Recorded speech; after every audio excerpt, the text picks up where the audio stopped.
Hey, this is Russell, back again with another episode, episode 13.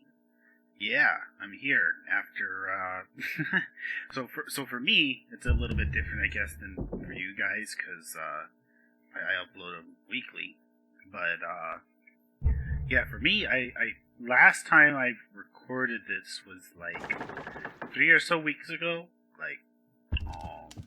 so yeah. I gotta kind of remember where we were at. But yeah, so, I was originally planning, I went on a trip, I'm back from, like, a trip now. I was originally planning on getting, like, a ton of episodes, like, recorded, the post-commentary port recorded, get it all, like, knocked out and stuff like that, and, I only ended up doing a couple episodes because I got really discouraged after, like, episode 12, I think it was, when, like, a big chunk of footage was missing. I'm over that now. I'm glad I did end up uploading it because it was, like, you know, I'm just happy with how the series turned out in general. So, you know, it's nice to be able to commentate through the whole series. Yeah. So, here is where we're at. If you watched the last episode and you're wondering, like, what was missed, basically what happened, it kind of ended a little bit abruptly, I think, like, last episode, if I remember correctly, because I was kind of like, where's the footage gone? I don't know where the footage is gone. I searched for it and I couldn't find it, so I couldn't really redo the episode, and, yeah, so we just kind of jumped into the future. I believe I did leave, like, a pinned comment in that video with just a little description of what happened during the war. It set us forward in one way and set us back in another way, that war. It set us forward in the sense that we have, like, a couple extra cities now. Set us back because, like, the Spanish just, like, their tactic was they just went through and just started pillaging all the tiles because they were having such a, like, rough time, like, trying to assault cities, and they just had so many units. I couldn't, like, keep pushing because I had to allot so many of my units to just, like, defending my cities and, like, you know, keep my artillery in there and bombarding it. And no matter how much I bombarded them, they just, like, kept, like, coming out of, like, nowhere. And I was very surprised by the volume of units.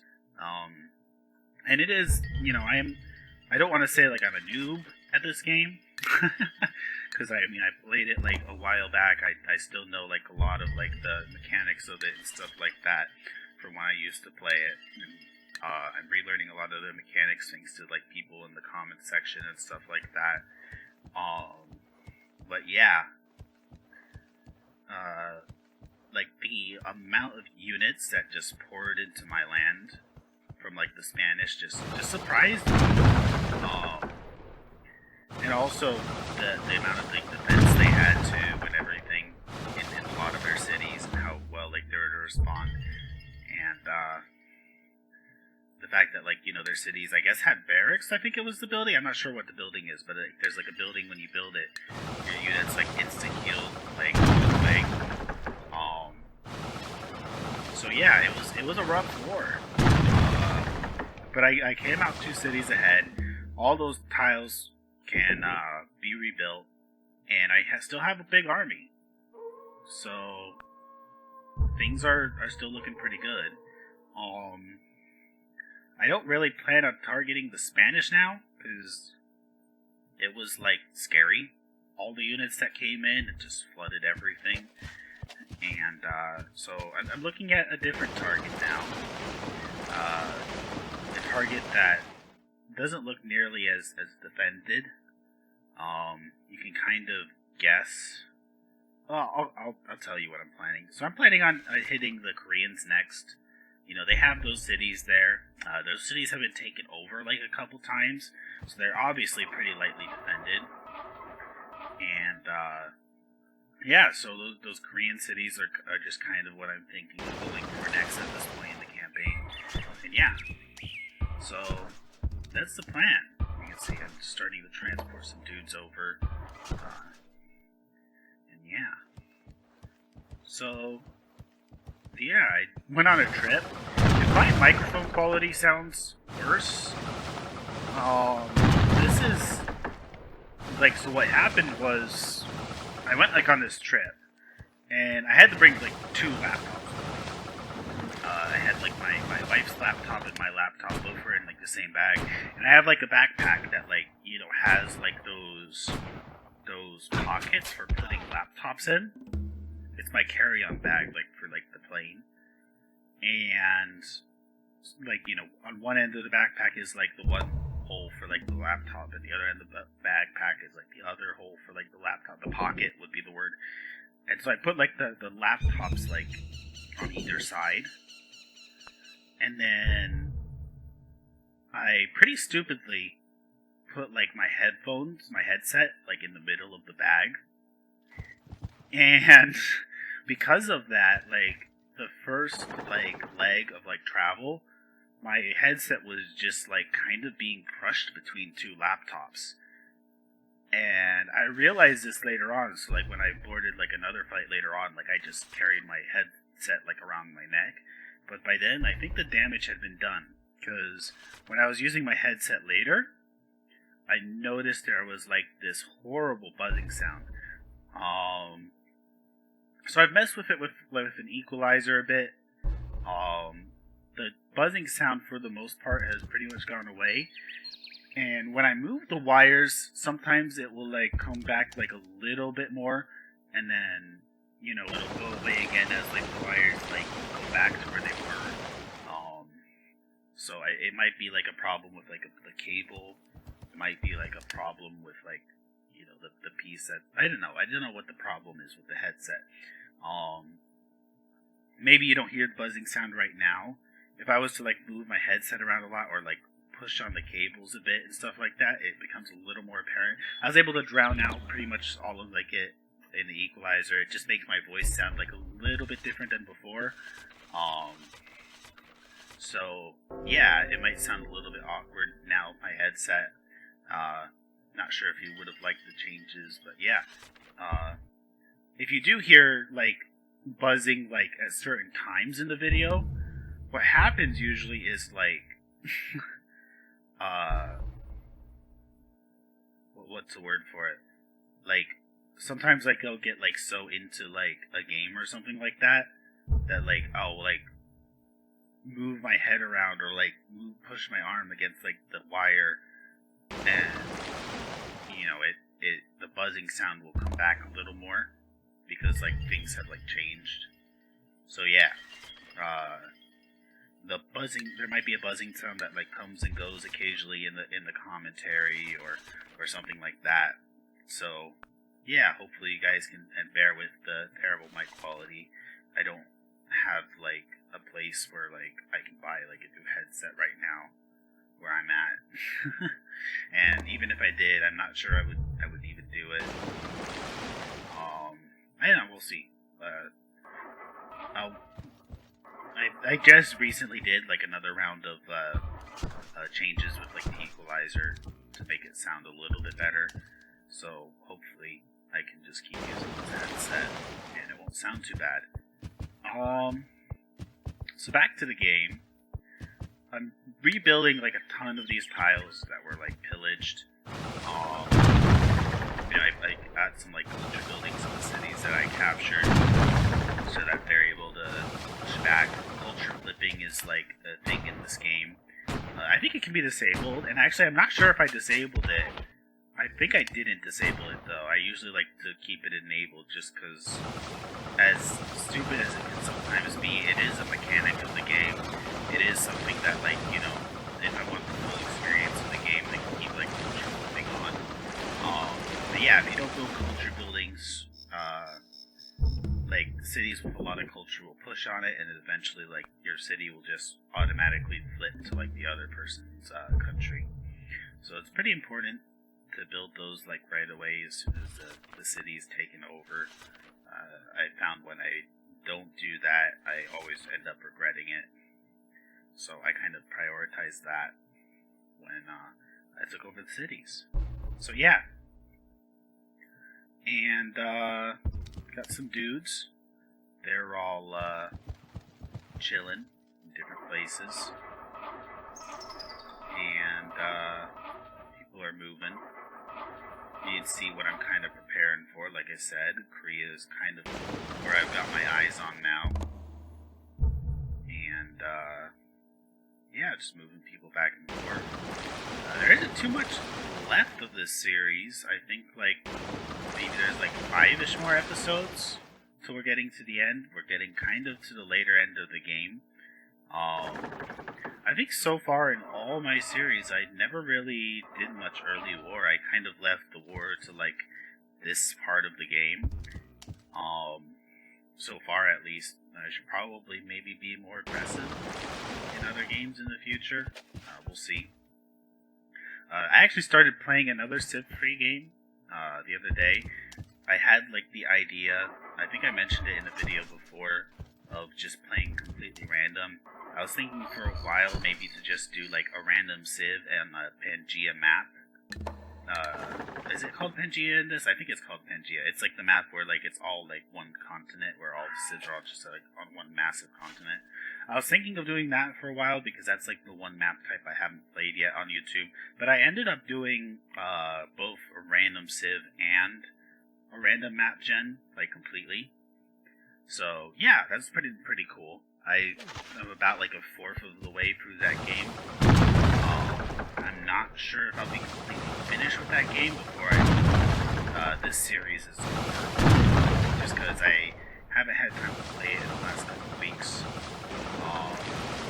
I actually did a while back a couple of Civ 5 games. I got like in the mood for Civ 5, and I ended up recording them.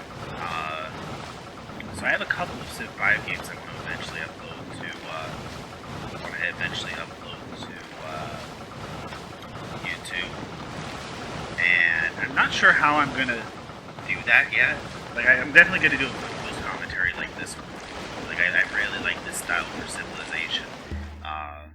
For my Total War stuff I'm doing on the channel, I'm doing that pretty live, and because that's a game that, you know, I'm doing multiplayer stuff on it. It's, you know, it works better, you know, live commentary kind of stuff. But because it's single player, Civilization is doing a bit better live post commentary, so I'm gonna keep doing that. I was thinking of, you know, doing something where I would do like a Civ 3 series and then a Civ 5 series, a Civ 3 series and Civ 5 series, and rotate between the two for a while. But I'm not sure I want to do that. I might just keep this day dedicated to Civ 3 and start uploading like on another day Civ 5 stuff. It all depends on how much time I have. And, you know, as of now, I used to, like, last year, for the most part of last year, I was actually uploading like 3 like series a week, along with like 3 YouTube shorts a week, like 6 days a week uploads pretty much. And this year so far, ever since like the end of like November last year, I think it was, or maybe even October, I toned it back to like 2 series a week.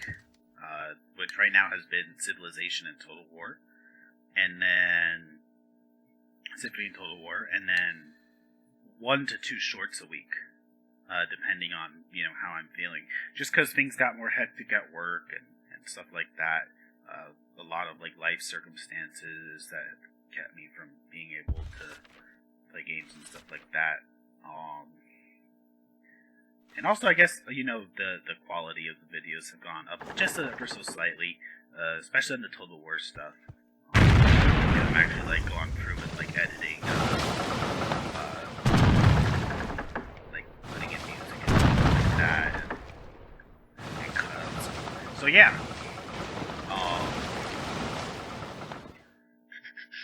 Trying to think. What was my point?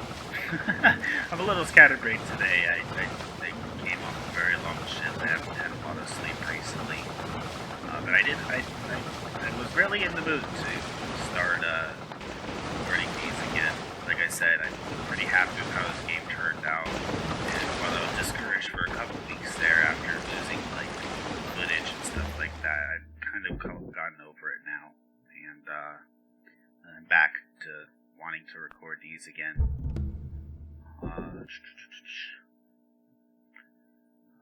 So yeah, building buildings. This island is pretty bad production-wise. Those 3 cities, and that partially due to there being 3 cities on there. But you know, that island has actually pretty well paid off. You know, it was a very small investment to put those 3 cities on there, and they all have like 10 pop or more now. So they're all doing pretty good. And I think did I just declare war on them? Yeah, I did. Damn. So, war's already starting this. I didn't even know I started the war this quickly. So yeah, we got some more war. Right now we're moving in. You know, doing the thing you do at war. And, yeah. I really hope there's no, like, missing footage this time. I don't know. I'm having those, like, PTSD flashbacks. See, the thing is, like, I know, like, I was, like, at a hotel, like, for part of the recording session, and then, like, I went and, like, was doing, like, a lot of the rest of the recording, like, in an airport. And at one point, even my battery had died, but at that time, I know I didn't lose any footage, because I went back and, like, double-checked, and, like, the footage was there. So, yeah. But there was, like, a lot of moments where, like, I had to, like, just, like, stop the game and give, like, paperwork to, like, a work to, like, the ice terminal. It's ridiculous the amount of paperwork you have to do to travel, and it's on my mind again because like I said, I just recently traveled again. You know, the whole social distancing stuff, vaccination, quarantining, that all makes sense. You know, that's like good, stay safe and stuff like that. The annoying part about it is like how many checkpoints you have to go through, like extra for like international travel now, and how many like forms you have to fill out. It's so like, because you're filling out like the same information on every form, and you're doing it for like 5 different government agencies and stuff like that. So the war is kicked off, and saw a little bit of combat there. And like I said, my motivation for attacking these Korean cities is the fact that they're going to be pretty poorly defended. I know they are poorly defended because I've seen those cities like flip sides a couple times at this point.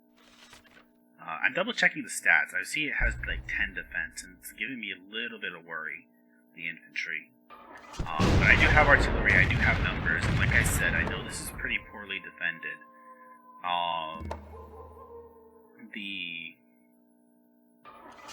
I do have a bit of an advantage here in that regard. So I'm pretty happy with this idea. Like I said, so what made the Spanish War so bad? I want to make a point that what made the Spanish War so bad was like the fact that they had like so many troops to like go through and like just like pillage all my tiles. It like really sucked. So bombardment phase wasn't too successful. It looks like I'm just going in anyways. But what the bombardment phase did tell me, it gave me intelligence and told me that there isn't many units in there because of like what happens. I do feel a little bit confident in my ability to take the city. I don't mind losing a few units because, you know, I don't have to pay the unit maintenance on them. Let's see what happens. Did I take the city? Pretty sure I took the city. Yeah, look at that. See, the bombardment phase, even though like I didn't do much damage during the bombardment phase, there we go, I took it. It told me it only had a couple units, and from, you know, seeing those cities taken over multiple times and all of that, and not being on like the mainland for them and stuff like that, I knew that this city would be poorly defended. I knew that Pyeongseong would be like poorly defended as well, and because of that,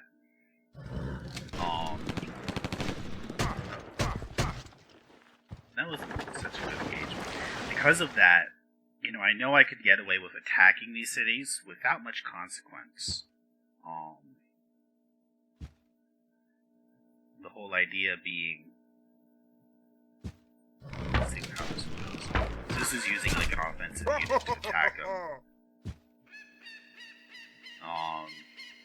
So yeah, I knew I could get away with attacking it without much consequence, and that's the point of it. I knew because they didn't have a lot of units here, they weren't going to go through and pillage all my tiles. When people have to like transport stuff navally, they can only transport like so many troops at once because they only have so many ships. And so it's all pretty safe for me to just nab these two cities and then make peace. It's a lot more safer of an attack than capturing the Spanish cities. Now the disadvantage of that is like the Spanish cities are much more populous. They're much more like worthwhile. The cities are cities, and when you can take extra cities without much extra cost, it's a good idea. So it's a good war idea. I think it was worth attacking these dudes just because I'm going to be able to take these cities with little consequence to me. There are other people trying to take these cities right now, but the amount of troops that landed isn't going to be enough to take the cities. Like, you can already tell. And that's something I noticed with like the AI in this game. They only land so many troops at once. Like, maybe if they like landed a ton more troops, like if they gathered like a massive fleet and did it, they would see a lot more success. But they'll like take like 4 or 5 ships, drop off some troops, and then send them all the way back, and then pick up more troops. And then by the time they bring the new troops over, like all those troops they had sent are like dead already. The AI doesn't really like hold back their troops and wait for like the next people to come to reinforce them. Things like that, So I'm kind of taking advantage of that. Anyways, yeah. So the episode's about to end. Thank you guys for sticking with the series. We'll see how this war moves next episode. See you guys. Bye. Like, favorite, and subscribe if you guys want to see more. Always interested in your feedback down in the comment section. You guys have a good one. God bless.